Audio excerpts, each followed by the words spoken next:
My channel. Ramachari ಇಂದಿನ ಪೂರ್ತಿ ಸಂಚಿಕೆಯಲ್ಲಿ ಏನಾಗ್ತಿದೆ ಅಂತ ಈ ವಿಡಿಯೋದಲ್ಲಿ ನೋಡೋಣ. ಇಲ್ಲಿ ಚಾರು ರೂಮ್ ಅಲ್ಲಿ ಹೋಗಿ ಲಾಕ್ ಹಾಕೋಬಿಡ್ತಾರೆ. ಹಾಗೆ ಇಲ್ಲಿ ಮನೆಯವರೆಲ್ಲ ಟೆನ್ಷನ್ ಮಾಡ್ಕೊಂಡು ಚಾರು ಬಾಗ್ಲು ತೆಗೆಯಮ್ಮ ಅಂತ ಹೇಳಿ ಇಲ್ಲಿ ಜಾನಕಮ್ಮ ಹಾಗೂ ಎಲ್ಲರೂ ಕೇಳ್ಕೊತಿರ್ತಾರೆ. ಆ ಕಡೆ ಮುರಾರಿ ಮನೆಯಿಂದ ಆಚೆ ಹೋಗಿ ಕಿಟಕಿಯಿಂದ ಚಾರುನ ನೋಡ್ತಾರೆ. ಅಲ್ಲಿ ಚಾರು ಅಪಾಯ ಮಾಡ್ಕೋತಿರ್ತಾರೆ. ಇಲ್ಲಿ ಮುರಾರಿ ಕೂಡ ಅಶೋತ್ಗೆ ಬೇಡ ಅದಕ್ಕೆ ಅಂತ ಹೇಳಿ ಎಷ್ಟೇ ಹೇಳಿದ್ರು ಇಲ್ಲಿ ಚಾರು ಮಾತ್ರ ಹಾಗೆ ನಿಂತಿರ್ತಾರೆ ಬೆಡ್ ಮೇಲೆ.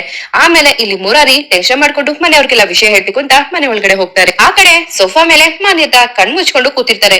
ಇಲ್ಲಿ ಜಿಕೆ ಹೋಗಿ ಎಡ್ ಮೇಡಮ್ ಅಂತ ಹೇಳಿದ್ರು ಮಾನ್ಯತಾ ಮಾತಾಡದೆ ಹಾಗೆ ಇರ್ತಾರೆ. ಇದೇನಿದು, ಒಂದ್ ಸೌಂಡ್ ಇಲ್ಲ, ಒಂದ್ ಮೂಮೆಂಟ್ ಇಲ್ಲ. ರಾಮಾಚಾರಿ ಹೊಟ್ಟೋದ ಅಂತ ಏನಾರು ಖುಷಿಗೆ ನಮ್ಮ ಎಡ್ ಮೇಡಮ್ ಕೂಡ ಏನಾರು ಹೊಟ್ಟೋದ್ರ, ಯಾವ್ದಕ್ಕೂ ಒಂದ್ಸತಿ ಟೆಸ್ಟ್ ಮಾಡೋಣ ಅಂತ ಹೇಳಿ ಅವ್ರು ಉಸಿರಾಡ್ತಿದಾರ ಇಲ್ವಾ ಅಂತ ಜಿಕೆ ನೋಡ್ತಾರೆ. ಸದ್ಯ ಉಸಿರಾಡ್ತಿದ್ದಾರೆ ಅಂತ ಅನ್ಕೊಂಡು ಎಡ್ ಮೇಡಮ್ ಅಂತ ಜಿಕೆ ಹೇಳ್ತಾನೆ ಇರ್ತಾರೆ. ಏನ್ ಜಿಕೆ ನಿಂದು ಅಂತ ಹೇಳಿ ಇಲ್ಲಿ ಮಾನ್ಯತಾ ಕೋಪ ಮಾಡ್ಕೋತಾರೆ. ಏನೋ ಸೋಫಾ ಮೇಲೆ ಮಲ್ಕೊಂಡ್ರೆ ಮೈಕೈ ಎಲ್ಲ ನೋವುತ್ತೆ, ಆರಾಮಾಗಿ ಹೋಗಿ ಬೆಡ್ ಮೇಲೆ ಆರಾಮಾಗಿ ಮಲ್ಕೊಳ್ಳಿ ಅಂತ ಹೆಬ್ಬಸುತ್ತೆ ಅಂತ ಇಲ್ಲಿ ಜಿಕೆ ಹೇಳ್ತಾರೆ. ಇನ್ನೊಂದ್ ಸ್ವಲ್ಪ ಹೊತ್ ಬಿಟ್ಟು ಎಬ್ಬಸ್ಬೇಕಲ್ವಾ ಅಂತ ಹೇಳಿ ಮಾನ್ಯತಾ ಕೋಪ ಮಾಡ್ಕೋತಾರೆ. ಅಲ್ಲ ಮೇಡಮ್ ಯಾಕೆ ಅಂತ ಇಲ್ಲಿ ಜಿಕೆ ಹೇಳ್ತಾರೆ. ಇನ್ನೇನೋ ನನ್ ಬೇಬಿ ನನ್ ಮನೆಗೆ ಬರ್ತಾ ಇದ್ಲು, ಅಷ್ಟೊತ್ತಿಗೆ ಕನ್ಸಲ್ಲಿ ಕಾಣ್ತಾ ಇದೆ, ನೀನು ಎಬ್ಬಸ್ಬಿಟ್ಟೆ ಅಂತ ಮಾನ್ಯತಾ ಕೋಪ ಮಾಡ್ಕೋತಾರೆ. ಆದ್ರೆ ಎಡ್ ಮೇಡಮ್ ನಂಗೊಂದು ಡೌಟು, ಯಾಕೆಂದ್ರೆ ನಿಮ್ಮ ಬೇಬಿಗೆ ರಾಮಾಚಾರಿ ಕಂಡ್ರೆ ತುಂಬಾ ಪ್ರಾಣ, ಹಾಗೆ ಈಗ ಆ ರಾಮಾಚಾರಿ ಜೊತೆಗಿಲ್ಲ, ಆ ಬೇಜಾರ್ಗೆ ಏನಾದ್ರು ನಿಮ್ ಮಗಳು ಅಪಾಯ ಮಾಡ್ಕೊಬಿಟ್ರೆ ಅಂತ ಇಲ್ಲಿ ಜಿಕೆ ಹೇಳ್ತಾರೆ. ಜಿಕೆ ಅಂತ ಹೇಳಿ ಇಲ್ಲಿ ಮಾನ್ಯತಾ ಕೂಗಾಡ್ತಾರೆ. ಅಲ್ಲ ಎಡ್ ಮೇಡಮ್ ಮಾತೆ ಕೇಳ್ದೆ ಅಂತ ಇಲ್ಲಿ ಜಿಕೆ ಹೇಳ್ತಿದ್ರೆ ಜೋರಾಗಿ ಜಿಕೆ ಕಪಾಲಿಗೆ ಮಾನ್ಯತಾ ಹೊಡೆದ್ಬಿಡ್ತಾರೆ. ಆ ತರ ಆಗಲ್ಲ, ಆಗ್ಲೂಬಾರ್ದು ಅಂತ ಮಾನ್ಯತಾ ಜಿಕೆ ಮೇಲೆ ಕೂಗಾಡ್ತಾರೆ. ಆಮೇಲೆ ಆ ಕಡೆ ಜಾನಕಮ್ಮ ಅಂತೂ ತುಂಬಾ ಗೋಳಾಡ್ತಿರ್ತಾರೆ. ಅತ್ತೆ ನೋಡಿ ಅತ್ತೆ, ನೀವಾದ್ರೂ ಒಂದ್ ಮಾತು ಹೇಳಿ ಬಾಗ್ಲು ತೆಗೆ ಕೇಳಿ ಅಂತ ಇಲ್ಲಿ ಜಾನಕಮ್ಮ ಹೇಳ್ತಿದ್ರೆ ಅದೇ ಸಮಯಕ್ಕೆ ಇಲ್ಲಿ ಮುರಾರಿ ಬರ್ತಾರೆ. ಮುರಾರಿ ಏನಾಯ್ತು ಅಂತ ಜಾನಕಮ್ಮ ಹೇಳ್ತಿದೆ. ಅಶೋ ಅದು ಚಾರು ಅದಕ್ಕೆ ಫ್ಯಾನ್ಗೆ ಅಂತ ಸೀರೆ ಅಂತ ಇಲ್ಲಿ ಮುರಾರಿ ಹೇಳ್ತಿದ್ದಂಗೆ ಮನೆಯವ್ರಿಗೆಲ್ಲ ಭಯ ಶುರು ಆಗುತ್ತೆ. ಚಾರು ಬಾಗ್ಲು ತೆಗಿಯಮ್ಮ ಅಂತ ಹೇಳಿ ಜಾನಕಮ್ಮ ಅಳ್ತಾ ಇರ್ತಾರೆ. ಮುರಾರಿ ನೀನೇನಾರು ಮಾಡು ಅಂತ ಇಲ್ಲಿ ರಾಮಾಚಾರಿ ತಂದೆ ಹೇಳ್ತಾರೆ. ಆಮೇಲೆ ಇಲ್ಲಿ ಮುರಾರಿ ಬಾಗ್ಲಿನ ಹೊಡೆದು ಒಳಗಡೆ ಹೋಗ್ತಾರೆ. ಅಷ್ಟೊತ್ತಿಗೆ ಇಲ್ಲಿ ಚಾರು ಅಪಾಯ ಮಾಡ್ಕೊಂಡ್ ಬಿಟ್ಟಿರ್ತಾರೆ. ಎಲ್ರು ಹೋಗಿ ಚಾರು ಕಾಲ್ನ ಹಿಡ್ಕೊಂಡು ಕಾಪಾಡಿ ಆಮೇಲೆ ಕೂರಿಸ್ತಾರೆ. ಎಂತ ಕೆಲ್ಸ ಮಾಡ್ಕೊಬಿಟ್ಟಿಯಮ್ಮ ನೀನು ಅಂತ ಇಲ್ಲಿ ಅಜ್ಜಿ ಹೇಳ್ತಿರ್ತಾರೆ. ಯಾಕ್ ನನ್ನನ್ನ ಬಚಾವ್ ಮಾಡಿದ್ರಿ, ನನ್ನನ್ನ ಬಿಟ್ಬಿಡ್ಬೇಕಾಗಿತ್ತು ಅಂತ ಚಾರು ಹೇಳ್ತಾರೆ.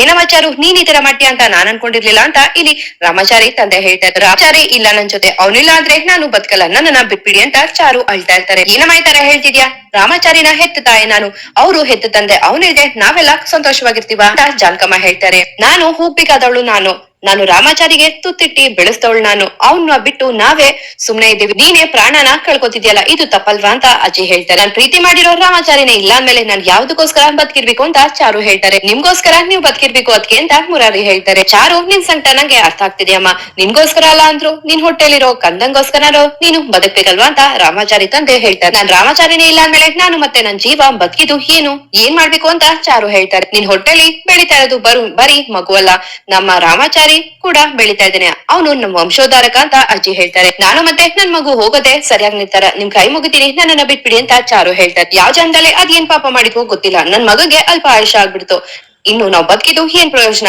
ಎಲ್ರು ಒಟ್ಟಿಗೆ ಹೊಟ್ಟೋಗೋಣ ಅಂತ ರಾಮಾಚಾರಿ ತಂದೆ ಹೇಳ್ತಾರೆ. ಮಾವಯ್ಯ ಅಂತ ಚಾರು ಹೇಳ್ತಾರೆ. ನೋಡಮ್ಮ ಚಾರು, ನಾನು ಸೆರಗೊಡ್ಡಿ ಬೇಡ್ಕೊತಾ ಇದ್ದೀನಿ, ರಾಮಾಚಾರಿ ಮಗುನ ನೋಡೋ ಭಾಗ್ಯ ನನ್ಗೂ ಕೊಡಮ್ಮ ಅಂತ ಜಾನಕಮ್ಮ ಹೇಳ್ತಾರೆ. ನೀವ್ ಯಾರೇ ಏನೇ ಹೇಳಿದ್ರು ನಾನ್ ಬದುಕಿರಕ್ ಆಗ್ತಿಲ್ಲ, ನನ್ ಯಾಕೆ ಅರ್ಥ ಮಾಡ್ಕೋತಿಲ್ಲ ಅಂತ ಚಾರು ಹೇಳ್ತಾರೆ. ಸರಿ ನಿಮ್ ಇಷ್ಟದಂಗೆ ಆಗ್ಲಿ ಬಿಡಿ, ಅದಕ್ಕಿಂತ ಮುಂಚೆ ನಾನು ನೀವು ಮಾಡ್ಬೇಕಾದಂತ ಮುಖ್ಯವಾದ ಕೆಲ್ಸ ಇದೆ. ನಮ್ ರಾಮಾಚಾರಿ ಮಿಸ್ ಆಗಿ ಏನು ಅಪಾಯ ಆಗಿದ್ದಲ್ಲ, ಆ ತರ ಏನಾದ್ರು ಆಗಿದ್ರೆ ಅವನು ಅಲ್ಪ ಆಯುಷಿ ಅಂತ ನಾವು ಸುಮ್ನಾಗ್ಬೋದು, ಆದ್ರೆ ಅವನ್ಗೆ ತುಂಬಾ ಕ್ರೂರವಾಗಿ ಅಪಾಯ ಮಾಡಿದ್ದಾರೆ. ಅದಕ್ಕೆ ನನಗ್ ಗೊತ್ತು ನಮ್ಮತ್ಗೆ ಇವಾಗ ಯಾವ ನಿರ್ಧಾರನು ತಗೊಳಲ್ಲ ಅಂತ. ನಮ್ಮತ್ಗೆ ಚೆನ್ನಾಗ್ ಗೊತ್ತು ನನ್ಗೆ ಅವ್ರು ಯಾವ ತರ ಅಂತ. ನಮ್ ರಾಮಾಚಾರಿಗೆ ಸ್ವಲ್ಪ ಅವಮಾನ ಆದ್ರೆ ಅವ್ರು ಬಿಡ್ತಾ ಇರ್ಲಿಲ್ಲ, ಇನ್ನು ರಾಮಾಚಾರಿಗೆ ಇಂಥ ಸ್ಥಿತಿಗೆ ತಂದಿರೋರ್ನ ನಮ್ಮತ್ಗೆ ಸುಮ್ನೆ ಬಿಡ್ತಾರ.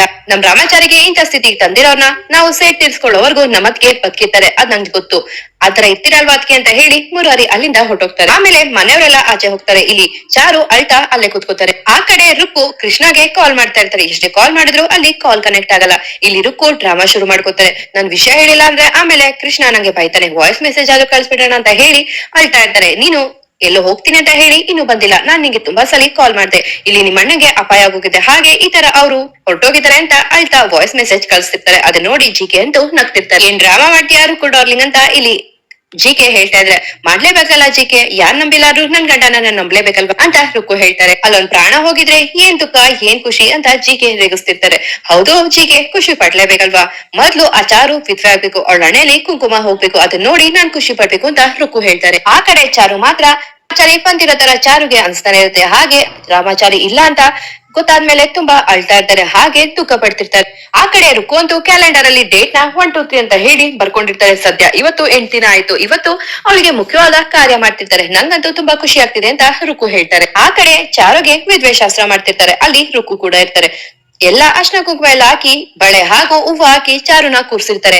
ಚಾರು ಅಕ್ಕ ನೀನ್ ಈ ತರ ಬಂದ್ರೆ ಮಹಾಲಕ್ಷ್ಮಿ ಬಂದಂಗೆ ಆಗ್ತಾ ಇತ್ತು, ನಿನ್ನ ಆ ತರ ನೋಡೋದು ಇವತ್ತೇ ಕೊನೆ ದಿನ ಅಂತ ನೆನ್ಪಿಸ್ಕೊಂಡ್ರೆ ಅಂತ ಹೇಳಿ ರುಕ್ಕು ಅಳ್ತಾ ಇರ್ತಾರೆ. ಅಲ್ಲೇ ಇದ್ದ ಒಂದ್ ಹೆಂಗ್ಸು ಹೇಳ್ತಾರೆ, ನಾವಿನ್ನು ಯಾವ ಕಾಲದಲ್ಲಿ ಇದೀವಿ, ಇಂತ ಮೂಢನಂಬಿಕೆಗಳನ್ನೆಲ್ಲ ಯಾಕೆ ಆಚರಿಸ್ಬೇಕು ಅಂತ ಅಲ್ಲಿದ್ದ ಹೆಂಗ್ಸು ಹೇಳ್ತಿರ್ತಾರೆ. ಇವಳೇನಪ್ಪ ನನ್ನ ಆಸೆಗೆಲ್ಲ ತಣ್ಣೀರ್ ಬಿಡ್ತಾಳಲ್ಲ ಅಂತ ಹೇಳಿ ರುಕ್ಕು ಮನ್ಸಲ್ಲೇ ಬೈಕೋತಿರ್ತಾರೆ. ನಂಗೆ ಯಾಕೋ ಇದೆಲ್ಲ ಬೇಡ ಅನ್ಸ್ತಿದೆ ಅಂತ ಇನ್ನೊಬ್ರು ಹೆಂಗ್ಸ್ ಹೇಳ್ತಾರೆ. ಹೌದು ನಂಗೂ ಹಾಗೆ ಅನ್ಸುತ್ತೆ, ನಾವ್ ಈ ತರ ಆಚಾರ ವಿಚಾರ ಪಾಲಿಸಲಿಲ್ಲ ಅಂದ್ರೆ ಅಗ್ರಹಾರದಲ್ಲಿರೋ ನಮ್ಗಳಿಗೆಲ್ಲ ಅವಮಾನ ಆಗುತ್ತೆ ಹಾಗೂ ನಮ್ಮ ಮನೆತನಕ್ಕೆ ಅವಮಾನ ಆಗುತ್ತೆ ಅಂತ ನಂಗೆ ಅನ್ಸ್ತಿದೆ ಅಂತ ಇಲ್ಲಿ ರುಕ್ಕು ಹೇಳ್ತಾರೆ. ಅಲ್ಲಿದ್ದಂತ ಅಜ್ಜಿ ಒಬ್ರು ಬೈತಿರ್ತಾರೆ, ನೀವೇ ಅನ್ಕೋಬಿಟ್ರೆ ಆಗುತ್ತಾ, ಶಾಸ್ತ್ರ ಸಂಪ್ರದಾಯ ಅನ್ನೋದು ಅವಾಗಿಂದ ಬಂದಿದ್ದು, ಅದನ್ನ ನಾವು ಪಾಲಿಸ್ಲೇಬೇಕು ಅಂತ ಇಲ್ಲಿ ಒಬ್ರು ಅಜ್ಜಿ ಹೇಳ್ತಾರೆ. ನೀವು ಶಾಸ್ತ್ರ ಮಾಡ್ಕೋಬಿಟ್ರೆ ಆಗುತ್ತಾ, ಹೆಣ್ಣು ಹುಟ್ಟಾಗಿಂದ ತಲೆಗೆ ಹೂವ, ಹಣೆಗೆ ಕುಂಕುಮ, ಕೈಗೆ ಬಳೆ ಹಾಕೊಂಡೆ ಬರ್ತಾಳೆ. ಗಂಡನಿಂದ ಬಂದಿರೋದಂದ್ರೆ ತಾಳಿ ಹಾಗೂ ಅವನ್ ಮದ್ವೆ ಆಗಿದೆ ಅನ್ನೋ ಸಂಕೇತಕ್ಕೆ ಕಾಲುಂಗ್ರ ಹಾಗೂ ಬೈತಲೆಗೆ ಒಂದಿಷ್ಟು ಕುಂಕುಮ ಅಷ್ಟೇ ಅಂತ ಅಲ್ಲಿದ್ದ ಹೆಂಗ್ಸ್ ಹೇಳ್ತಾರೆ. ಗಂಡನೇ ಇಲ್ಲ ಅಂದ್ರೆ ಈ ಅಲಂಕಾರ ಎಲ್ಲ ಯಾಕ್ ಬೇಕು ಅಂತ ತೆಗಿಯೋದು ಅಂತ ಅಜ್ಜಿ ಹೇಳ್ತಾರೆ. ಅಂದ್ರೆ ಅಲ್ಲಿ ಬಂದಿರೋ ಅಜ್ಜಿ ಹೇಳ್ತಾರೆ, ಗಂಡ ಇಲ್ಲ ಅಂದ್ಮೇಲೆ ಹೆಣ್ಣು ಜೀವನನೇ ಮುಗ್ದೋಗುತ್ತಾ, ಅದು ನಿರ್ಧಾರ ಮಾಡಕ್ಕೆ ನಾವ್ ಯಾರು ಅಂತ ಅಲ್ಲಿ ಬಂದಿದ್ದಂತ ಹೆಂಗ್ಸ್ ಹೇಳ್ತಾರೆ. ವಿದ್ವೇಣ ಎಪ್ಪಟ್ಟಿ ಹಾಕಿ ಮಾಡೋದು ಎಷ್ಟು ಸರಿ ನೀವೇ ಹೇಳಿ ಅಂತ ಅಲ್ಲಿದ್ದ ಹೆಂಗ್ಸ್ ಹೇಳ್ತಾರೆ. ಇದೆಲ್ಲ ನಮ್ ಸಂಪ್ರದಾಯ ಅಂತ ಅಲ್ಲಿ ಬಂದಿರೋ ಅಜ್ಜಿ ಹೇಳ್ತಾರೆ. ಹಾಗಂತ ಹೆಣ್ಮಕ್ಳಿಗೆ ಎಷ್ಟು ಶೋಷಣೆ ಅಂತ ಮಾಡ್ತೀರಾ, ಸಾಕಲ್ವಾ ಈಗ ಆಗಿರೋದೆ ಅಂತ ಇಲ್ಲಿ ಆ ಹೆಂಗ್ಸು ಹೇಳ್ತಾರೆ. ನೀವ್ ಹೇಳ್ತಿರೋದು ಸರಿನೇ, ಆದ್ರೆ ಇದು ಅಗ್ರಹಾರ, ಗಂಡ ಇಲ್ದೇದವ್ರು ಈ ತರ ಶಾಸ್ತ್ರ ಮಾಡಕ್ಕಾಗುತ್ತಾ, ಅಶೋಚಿ ಇದು 21ನೇ ಶತಮಾನ ಅಂತ ರುಕ್ಕು ಹೇಳ್ತಾರೆ. ಆಮೇಲೆ ಅಲ್ಲಿ ಬಂದಿದ್ದ ಅಜ್ಜಿ ಏ ನಾರಾಯಣ ಅಂತ ಹೇಳಿ ರಾಮಾಚಾರಿ ತಂದೆಗೆ ಬೈಯೋದಿಕ್ಕೆ ಶುರು ಮಾಡ್ತಾರೆ. ನಮ್ ಶಾಸ್ತ್ರ ಸಂಪ್ರದಾಯನೆಲ್ಲ ಊರ್ ಜನಕ್ಕೆಲ್ಲ ಹೇಳ್ತಿರ್ತೀಯ, ಈಗ ನಿಮ್ಮನೆ ಅಂತ ಬಂದ್ಮೇಲೆ ಏನು ಮಾತಾಡ್ದೆ ಕೂತಿದ್ಯಲ್ಲ ಅಂತ ಹೇಳಿ ಅಲ್ಲಿ ಬಂದಿರೋ ಅಂತ ಅಜ್ಜಿ ರಾಮಾಚಾರಿ ತಂದೆಗೆ ಬೈತಿರ್ತಾರೆ. ಇಲ್ಲಿಗೆ ಇಂದಿನ ಸಂಚಿಕೆ ಮುಕ್ತಾಯ ಆಗಿರುತ್ತೆ. ಈ ವಿಡಿಯೋ ಇಷ್ಟ ಆದ್ರೆ ಒಂದ್ ಲೈಕ್ ಕೊಡೋದನ್ನ ಮರಿಬೇಡಿ. ಹಾಗೆ ನನ್ನ ಚಾನಲ್ಗೆ ಸಬ್ಸ್ಕ್ರೈಬ್ ಆಗಿ.